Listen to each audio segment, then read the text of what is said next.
अस्सलाम वालेकुम, welcome back to my channel तरफ खान व्लॉग्स। आई होप मेरी यूट्यूब फैमिली बिल्कुल ठीक ठाक होगी। अल्लाह का शुक्र है, मैं भी बिल्कुल ठीक हूँ। आज से तकरीबन 1 से 1.5 माह पहले मैंने आप लोगों के साथ अपना एक व्लॉग शेयर किया था, जिसमें मैंने आपको पूरी मार्केट दिखाई थी, आबिद मार्केट।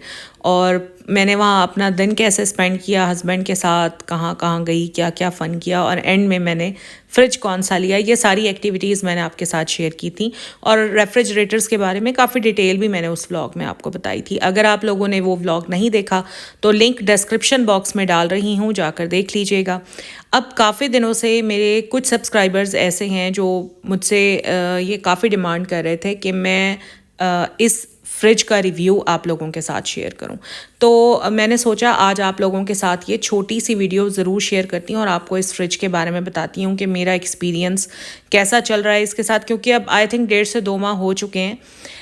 सबसे पहले तो आप लोगों को ये बता दूं कि ये फ्रिज इसका जो मॉडल है ये डॉलेंस ग्रेज प्लस मॉडल है, जो कि आज से तकरीबन 1 से 1.5 माह पहले बिल्कुल नया आया था, इसलिए हर शॉप पर था भी नहीं, किसी किसी शॉप पर अवेलेबल था। जो बड़ी बड़ी गिनी चुनी शॉप्स हैं सिर्फ उन पर अवेलेबल था। लेकिन अब क्योंकि 1.5 से 2 माह हो चुके हैं तो आई होप कि सब जगह पर ये आ चुका होगा। ये फ्रिज मैंने 1,36,000 का बाई किया था और ये फुल साइज़ फ्रिज है। जब भी आप फुल साइज़ फ्रिज लेने के लिए जाएंगे तो फुल साइज़ फ्रिज की जो मेजरमेंट होती है वो 18 क्यूबिक फीट होती है, यानी 18 क्यूबिक फीट से बड़ा फ्रिज आपको मार्केट में मिलेगा ही नहीं। जब भी आपने फ्रिज लेने के लिए मार्केट में जाना है, सबसे पहले आपने देखना है कि आपका बजट कितना है। दूसरी बात, आप डायरेक्ट कूल लेना चाहते हैं या नो फ्रॉस्ट लेना चाहते हैं। तीसरी बात, आपकी फैमिली कितनी बड़ी है और आपको कितनी गुंजाइश वाला फ्रिज चाहिए। ये 3-4 चीज़ें आपने अपने माइंड में ज़रूर रखनी है। अच्छा, मैं तो आप लोगों को कहूँगी कि अगर आपने रेफ्रिजरेटर लेना ही है तो थोड़े से ज़्यादा पैसे जमा करके एक ही दफ़ा फुल साइज़ रेफ्रिजरेटर लें। अच्छा, दूसरी बात आ जाती है कि आपने डायरेक्ट कूल रेफ्रिजरेटर लेना है या नो फ्रॉस्ट लेना है। देखें, हर किसी की अपनी प्रेफरेंसेस होती हैं। मेरी प्रेफरेंस थी कि मैंने डायरेक्ट कूल लेना है। अब डायरेक्ट कूल और नो फ्रॉस्ट में फ़र्क क्या है? जो नो फ्रॉस्ट होता है उसके फ्रीज़र में बर्फ़ नहीं जमती, वो खुद ब खुद फ्रॉस्ट करता रहता है और फ्रिज और फ्रीज़र हमारे बिल्कुल साफ़ सुथरे रहते हैं। डायरेक्ट कूल में फ्रीज़र में बर्फ़ जमती रहती है और हमें उसको साफ़ करते रहना पड़ता है, जो कि काफ़ी खजल ख्वारी वाला काम है। लेकिन इन दोनों में डिफरेंस क्या है वो मैं आपको बताती हूँ। लेकिन डायरेक्ट कूल जो फ्रिज होता है ना, उसमें अगर लाइट चली भी गई है, 6 से 7 से 8 घंटों तक लाइट चली भी गई है, तो भी आपके फ्रीज़र में या आपके फ्रिज में जो चीज़ें हैं वो इतनी गर्मी बर्दाश्त कर लेंगी और चीज़ें ठीक रहेंगी, ख़राब नहीं होंगी। नो फ्रॉस्ट में ये होता है क्योंकि उसमें बर्फ़ ही नहीं होती है। तो अगर लंबे टाइम के लिए लाइट चली गई है, जैसे 5 से 6 से 7 घंटे लाइट चली गई है, तो फिर आपके फ्रीज़र या फ्रिज में जो चीज़ें रखी हुई हैं वो ख़राब होने का डर होता है। बस यही दोनों का मेन डिफरेंस होता है। मेरी प्रेफरेंस हमेशा से डायरेक्ट कूल रही है। मैंने हमेशा से डायरेक्ट कूल रेफ्रिजरेटर ही बाय किया है और अपने बचपन से लेकर अब तक मैंने डॉलेंस ही देखा है। मैंने अपने अम्मी अब्बू के घर में भी डॉलेंस देखा, मैंने अपने ससुराल में भी डॉलेंस देखा और अब मेरे घर में भी डॉलेंस है। मैं सेटिस्फाइड हूँ डॉलेंस के साथ। आप हैं या नहीं वो आपकी अपनी मर्जी है, मैं आपको कन्विंस नहीं करी, मैं सिर्फ अपना एक्सपीरियंस बता रही हूँ। ये जो रेफ्रिजरेटर आप लोग मेरा देख रहे हैं इसको डबल डोर रेफ्रिजरेटर कहते हैं, और बाकी जो जिनके लाइक 4-4 डोर्स होते हैं उसको हम साइड बाय साइड रेफ्रिजरेटर कहते हैं, side by side door refrigerator, जो कि आपको हायर में भी मिल जाएंगे, सैमसंग में भी मिल जाएंगे, एलजी में मिल जाएंगे। और इसके अलावा डॉलेंस का भी एक मॉडल है जो साइड बाय साइड में आपको मिल जाएगा। मैंने side by side door fridge क्यों नहीं बाय किया, उसका रीज़न सिर्फ एक ही था। अल्लाह का शुक्र है, पैसों का कोई मसला नहीं है अल्हम्दुलिल्लाह। सिर्फ रीज़न एक ही था कि उसमें हम बड़े बड़े बर्तन नहीं रख सकते। छोटे मतलब उसके उन रेफ्रिजरेटर्स के छोटे छोटे से कैबिन होते हैं जिनमें हम मजबूर हो जाते हैं कि हम छोटे छोटे से बोल, छोटे छोटे से बर्तन अंदर रख सकते हैं। अगर हमारे घर में कोई दावत है और हमें बड़े बर्तन अंदर रखने पड़ गए हैं तो फिर हम नहीं रख सकते। जैसे मेरे घर में अक्सर दावत होती है तो मैं तो पतीले भी इस फ्रिज में रख देती हूँ और बड़े आराम से आ जाते हैं।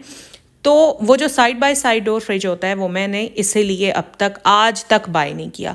फ्रिज मेरे पास है। अब मैं ये सोच रही थी कि वर्टिकल फ्रीज़र मैं एक बाय कर लेती हूँ। वर्टिकल फ्रीज़र की जो शेप है वो फ्रिज की तरह ही होती है, बट एक्चुअली वो फ्रीज़र होता है। मतलब हमने जो अपने घरों में पुराने फ्रीज़र देखे हैं वो बड़े बड़े चौड़े चौड़े से, अब उस तरह के भी अवेलेबल हैं, लेकिन अब वर्टिकल फ्रीज़र भी अवेलेबल हैं जो आपकी छोटी सी जगह पर फिक्स हो जाते हैं। और डॉलेंस और हायर के तो अब इतने छोटे छोटे साइज़ भी आ गए हैं ना फ्रीज़र के, आराम से कि हम उनको अपने किचन में फ़िक्स करवा सकते हैं। तो मेरा प्लान यही है कि अभी मैंने अपने किचन को थोड़ा सा रेनोवेट करवाना है, तो मैं वर्टिकल फ्रीज़र की भी स्पेस बनवाऊंगी और फिर मैं वर्टिकल फ्रीज़र लूँगी, फ़िक्स करवाऊंगी और फिर आपको दिखाऊंगी।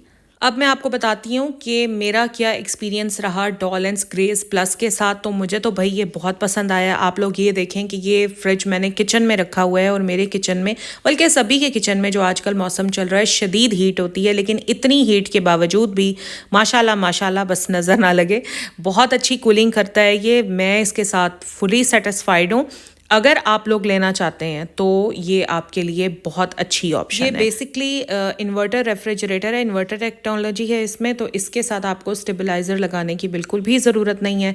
इसका टच डिस्प्ले है और सारा इस तरह से फ्रंट डोर पर दिया हुआ है, ग्लास डोर है इसका। अच्छा, इसका जो फ्रिज के जो अक्सर हम टेम्परेचर है पहले अंदर से अप डाउन करते थे, बट इसका फ्रंट पर दिया हुआ है जैसे कि मैं अभी आपको दिखा रही हूँ। तो रात में मैं इसका टेम्परेचर थोड़ा सा डाउन कर देती हूँ और दिन में मैं इसका टेम्परेचर थोड़ा सा अप कर देती हूँ। तो इसका जो टच डिस्प्ले है उसको आप लॉक कर सकते हैं, ताकि अगर फ्रिज खोलते या बंद करते हुए हमारे हाथ लगें या उंगलियां टच हो जाएं तो हमारा टेम्परेचर डिस्टर्ब ना हो। तो आप ये जो डिस्प्ले है इसको लॉक भी कर सकते हैं।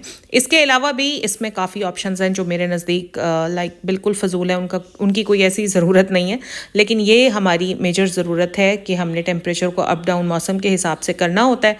एक और चीज़ मैं आपको बता दूँ, ये बड़ी कन्फ्यूजन होती है लोगों में कि इसकी कूलिंग कितने पर सबसे ज़्यादा होती है, कितने पर सबसे कम होती है। तो अगर आप इसको 1 पर ले जाएंगे तो इसकी कूलिंग सबसे ज़्यादा हो जाएगी। अगर आप इसको 7 पर ले जाएंगे तो आपके रेफ्रिजरेटर की कूलिंग सबसे कम होगी। 5 पे अगर आप रखते हैं तो आपका फ्रिज जो है वो मीडियम कूलिंग करता है। 12 साल इसके कंप्रेसर की वारंटी है। और डॉलेंस की सबसे अच्छी बात यह है कि जब भी डॉलेंस के फ्रिज में कोई भी प्रॉब्लम आए तो आप इनके सर्विस सेंटर पर कॉल करके इन्हीं के नुमाइंदे को बुलाकर अपना फ्रिज ठीक करवा सकते हैं, बजाय इसके कि आप अपने आसपास के इलेक्ट्रीशियंस को बुलाएं जिन्हें मसला समझ भी नहीं आता और वो आपके फ्रिज को ठीक करने की बजाय मज़ीद 1-2 मसले आपके फ्रिज में खड़े कर जाते हैं। तो डॉलेंस की ये सर्विस भी बहुत अच्छी है। आप इनके नुमाइंदे को कॉल करें, वो आएंगे और अगर आपका फ्रिज वारंटी में है तो आपका बिल्कुल फ्री में ठीक हो जाएगा। एक और चीज़ कि ये जो मॉडल है डॉलेंस का, ये आपके सोलर सिस्टम पर भी आराम से चल जाएगा, आपके यूपीएस पर भी चल जाएगा। काफ़ी लोग कहते हैं कि उनका डॉलेंस के साथ एक्सपीरियंस अच्छा नहीं रहा, मे बी उनका ना अच्छा रहा हो, मगर मेरा एक्सपीरियंस डॉलेंस के साथ बचपन से ही बहुत अच्छा रहा है। देखें, ये भी बहुत डिपेंड करता है कि हम फ्रिज को यूज़ कैसे करें। ठीक है, कुछ घर ऐसे होते हैं जहाँ पर अफराद बहुत ज़्यादा होते हैं और फ्रिज बार बार बंद हो रहा है, खुल रहा है, बंद हो रहा है, खुल रहा है, तो फिर वहाँ पर ऑब्वियसली कोई भी फ्रिज हो वो थक जाता है और वो कूलिंग उस तरह से नहीं करता। मेरी छोटी सी फैमिली है और इतना कोई हमारा फ्रिज बार बार खुलता बंद भी नहीं होता, तो फ्रिज बहुत अच्छे से कूलिंग करता है। ना सिर्फ अब बल्कि बचपन में मेरे घर में था, फिर मेरे ससुराल में था। डॉलेंस ने हमेशा मुझे सेटिस्फाई किया है। तो अगर आप एक अच्छा फ्रिज बाय करना चाहते हैं तो डॉलेंस का ये ग्रेस प्लस मॉडल आप आराम से बाय कर सकते हैं। 1,36,000 का ये मैंने बाय किया था आज से 1.5 से 2 माह पहले। आपको आबिद मार्केट से आराम से मिल जाएगा या कोई भी मार्केट जो आपके घर के पास हो आप वहाँ पर पता कर सकते हैं। जब भी आपने फ्रिज या इलेक्ट्रॉनिक्स की कोई भी चीज़ लेने जानी है, हमेशा कोशिश किया करें कि जो नया मॉडल आया हुआ हो, जो नई टेक्नोलॉजी आई हुई हो, वही बाय किया करें, बजाय इसके कि आपके पास पैसे कम हैं और आप एक पुराना मॉडल बाय कर लें। नहीं, थोड़े फिर पैसे ज़्यादा जमा कर लें और न्यू वाला मॉडल बाय कर लें। तो बस ये एक छोटा मोटा सा रिव्यू था जो मैंने अपने उन सब्सक्राइबर्स के लिए आज बनाया जो मुझसे बार बार कह रहे थे कि मैं अपने रेफ्रिजरेटर का रिव्यू दे दूं। ये बस वीडियो उन्हीं के लिए थी। अगर आपको अच्छी लगी है तो लाइक कीजिएगा, चैनल पर फर्स्ट टाइम आए हैं तो मेरे चैनल को सब्सक्राइब भी कर लीजिएगा। टिकटॉक और इंस्टाग्राम हैंडल में डाल दूंगी डिस्क्रिप्शन में, वहाँ मुझे फॉलो कर लीजिएगा। अपना ख्याल रखिएगा जी, अल्लाह हाफिज़।